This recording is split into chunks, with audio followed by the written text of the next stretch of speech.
have to ask you first about what Vivek Ramaswamy said. He went after you personally. He did. I'm not going to do that. I'm always going to focus on the Democrats. I will say this, Dana. This Republican on Republican infighting, I'm not running for president, so I'm not in this primary, isn't helping our party. We lost races in 2022 because of vitriol within our party. We need every Republican and then some to win elections. And the Republican voters want to hear us talk about the border, fentanyl, Israel, our kids, crime, inflation, and they want to see us take on Joe Biden. I understand that, but he was criticizing you personally, but he was also criticizing the notion of having a debate with somebody other than a conservative media outlet. I stand by our choice to go with a non-conservative media outlet. I think NBC did a great job. Hugh Hewitt and Salem Radio, a conservative outlet, was part of that. But I'll also say this, 42% of our country is independent. We're not going to win elections if we sit in an echo chamber of Republican media and don't talk to other voters about these issues. Tonight, people, maybe for the first time, watching NBC heard that 75,000 people died of fentanyl last year. Maybe they learned things about our party that they hadn't heard and took a look at one of our candidates and said, maybe I'm going to vote for them. That's what we have to do as a party. And if you can't take a tough question, then you probably shouldn't be running for president. I have to ask you about what happened yesterday. Yes. You won in Mississippi, but had a tough loss in Kentucky. Virginia lost both houses of the state legislature in a night where Republicans thought maybe you would sweep. And of course, in Ohio, lost the measure that allowed for abortion to happen as part of the Constitution. Yeah, I mean, the RNC is a federal committee, so we're House, Senate, presidential, so we're not as involved in state races. I totally get that. I'll give you a feel what I think. And Dana, you've heard me say this on your show. Many of the candidates in those races were being pummeled with advertising, lying about their stance on abortion, and they did not respond.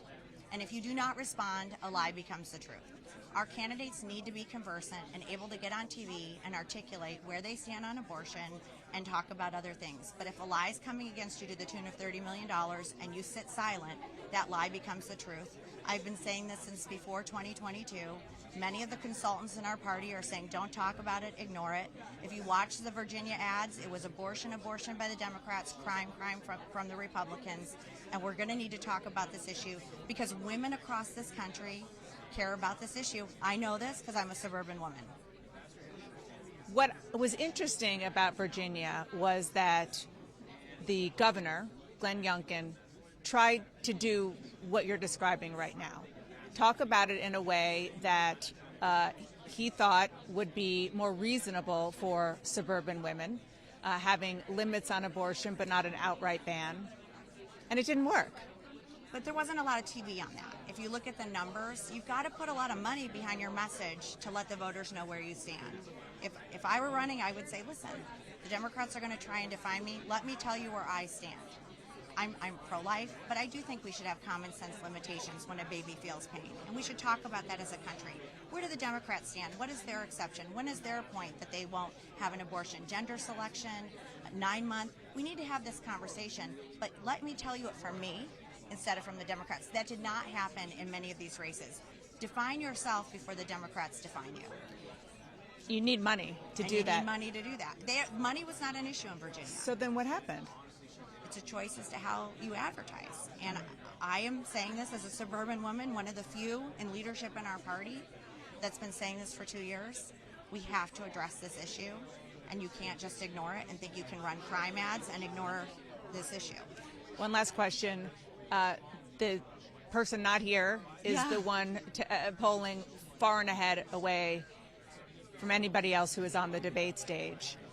Do you have any indication that he will show up at any of the debates that you put on? I don't. You know, President Trump, as the former president, is leading very, very well in the polls, and he feels like he shouldn't have to come debate, and that's part of his strategy. But I know he will debate the Democrat, Joe Biden, if he's the nominee. He's open to debates. He's never been afraid of debates, but that's part of what his strategy has been through this primary process. Thank you, Ronna. Appreciate it. Thanks for having me, Dana. Thank you.